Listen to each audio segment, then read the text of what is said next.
Hey everyone, I want to take you through a recent gallery from a Courthouse Elopement here in Santa Barbara and show you a few photos and just like talk about them and how I captured them. So elopements are great. There's a lot of them here in Santa Barbara. There might be some in your town as well.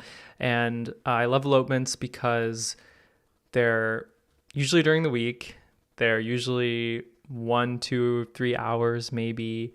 And you get a lot of hands-on time with the couple creating portraits. And really when it comes to elopements, the photography can be like a major part of their experience. So you get to be a special part of the couple's day in a way that you are, of course, at a full wedding, but it's different. There's also usually less pressure just in terms of the timeline, details, guest count. So this can be a really great stepping stone if you are someone who is interested in sort of scaling your business up to cover full scale, like 8-hour wedding days. One of the challenges of elopements is that you are working with the couple for so long, and it ends up being, in a lot of cases, an extended couples session.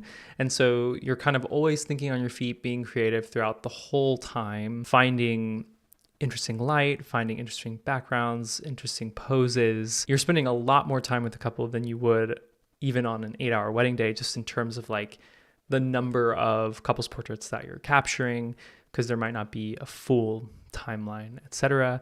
So it can be a really good challenge if you are interested in sharpening your skills when it comes to couples portraits or being a little more creative or experimental with your photography. Anyway, here is an elopement that we captured recently in Santa Barbara. I'm just going to take you through some of these photos and talk to you about them. As always, I'm using PickTime, which is my gallery delivery service. Use the link below to check it out if you aren't already using it, but let's go ahead and dive in here. This is how I've opened the gallery. Well, I've kind of structured, you can see at the top the different sections of the gallery.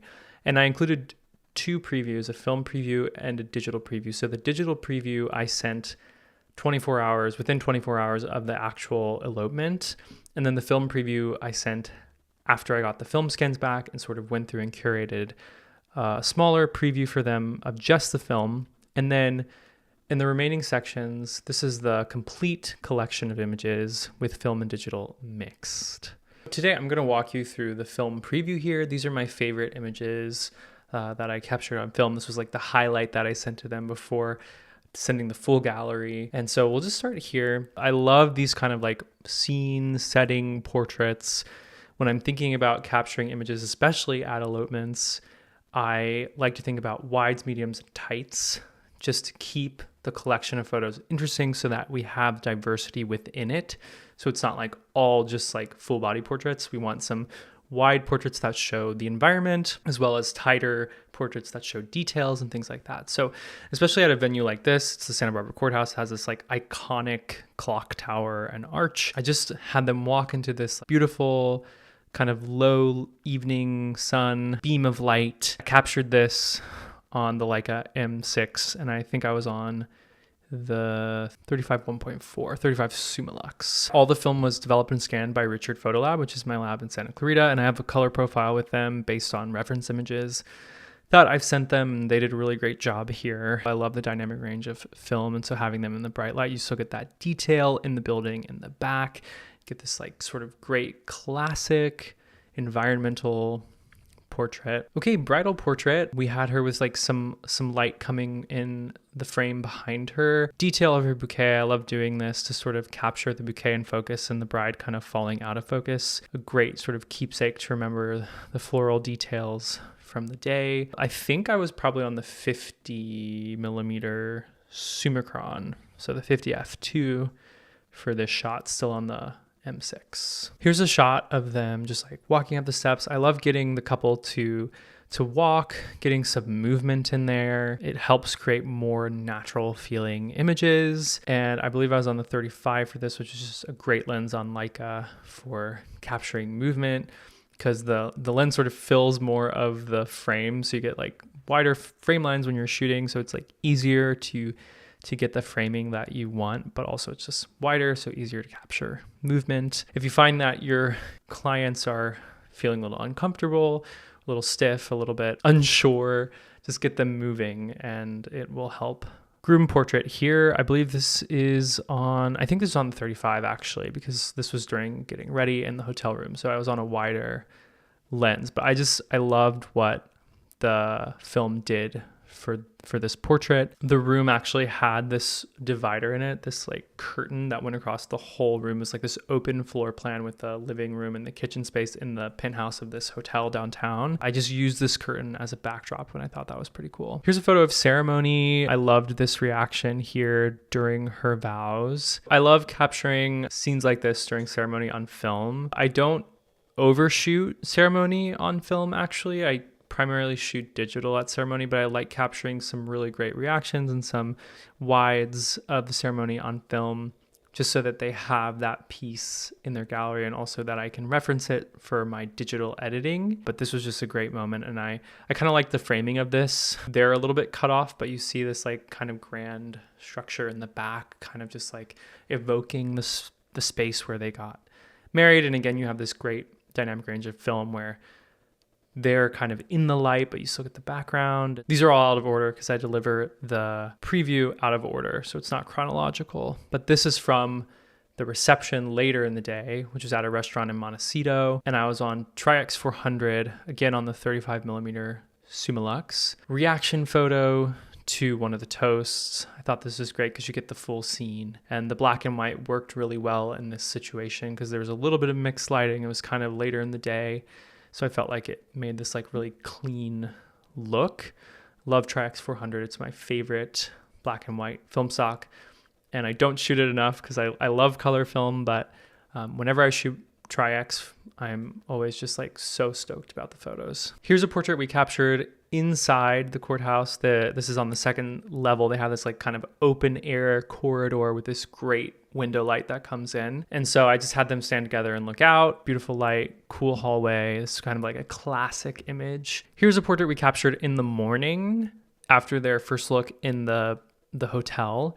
And this was just on the patio attached to their room out in the direct sun. I try to avoid static poses that feel like sort of tired or boring. So one thing you can do is like place the couple and then give them a direction. So I think what I probably would have done here was just say, put your back in his chest here, and then can you guys turn and go for a kiss, right? Obviously that's what they're doing. So something like that, but give them that direction after placing them. That can be really helpful in getting more authentic images. And then again, like if it feels too posy or static or stuck or something, you can just have them move a little and that will always help. Here's a good example of movement. And I like having movement when they're together holding hands, when they're also like not touching, you know, like, so this is, I think was more of a candid moment, but I like how natural it feels, you know, like she's lifting her dress, he's holding the bouquet. I like that she's looking at me, he's just smiling as they walk up the steps. I think this was just like a in-between moment, but it worked really well. Up here in the kind of top left, you see those weird like streakings. That's because my Leica had an issue. It had a hole in the shutter curtain that I didn't know about. So basically all of these film photos had an issue with it had like a pinhole in the frame. I was able to edit it out of most of the photos, but in some situations it let in these interesting light leaks. And this is just something that comes with shooting film, that sometimes you have issues with cameras and you don't realize it until later. And it can be detrimental, or you can also have these kind of like happy accidents. So one of the many things I love about film, keeps it interesting. But in this case, I felt like this was pretty cool. You can also see there's like a light leak at the bottom, which is just like a different film thing that's happening. Okay, here's one from the morning. We shot some portraits down in the bar area.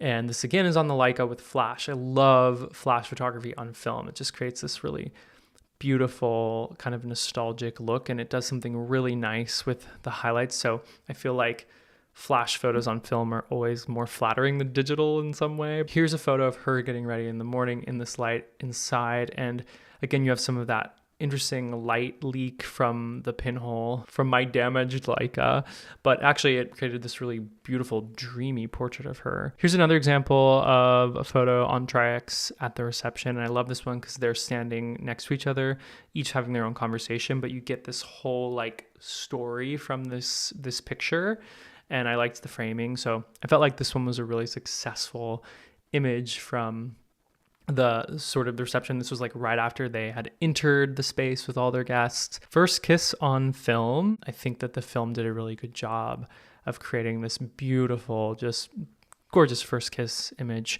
I was able to do this because Dune was with me shooting digitally, so I don't like to only get moments like this that are super important at weddings, like the kiss, for example. I don't love getting it only on film. Usually I would be getting it on digital, but if I'm able to have someone with me capturing digital, then I will stick to film just so I have both options. I've never had an issue with getting the film back, but as I just mentioned, the camera was having a problem. So this could have been a day where this image didn't come out. If the pinhole had been in the wrong place, it could have been, right where they were standing, and it could have ruined the frame. So I got kind of lucky with this, but as I said, I'm always shooting digitally as well, so we always have a backup just because I want to be safe for like really important moments like this. Okay, here's a cool one. This is from the morning as well. This is from the beginning of a roll on the Leica. You sometimes get these really cool light leaks,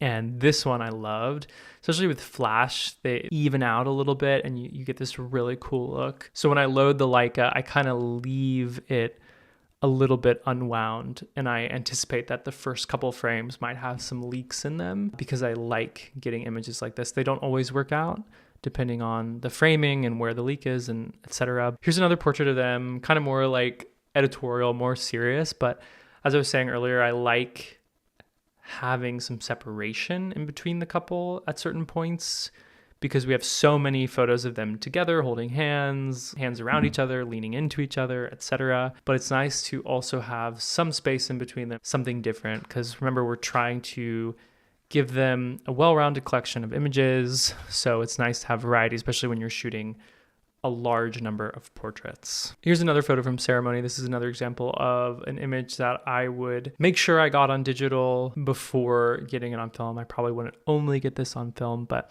again, it's that same lighting scenario that their kiss was in, and it just created this really, really beautiful image on the 35 on the Leica. I love these kind of photos on film because it really gets across the emotion and they feel more documentary. Here's a portrait of them in black and white. This was just outside of their reception space. So this was like when they got to the reception, before they entered, we did a few portraits of them in the last bit of sun. And I loved this one on Tri-X 400. I love the like halation behind them from the light. I love having backlight on the couple, but not sun directly in the lens, just so I can reduce flaring. And finally, here's another flash photo inside the courthouse. And I really love this one, just the way that she's holding the flowers. It just feels kind of candid. And again, with that flash, gets you this kind of like nostalgic, interesting, filmy vibe. It's also flattering. Okay, so we'll end it there. I hope this was interesting to you. If you have questions about elopements, about film, about anything I said in this video, please leave it down below. If you enjoyed this video, if it was helpful, please give it a like. And if you're new to the channel, consider subscribing. I'd love to see you at the next video. Thank you as always for watching, and I'll see you soon.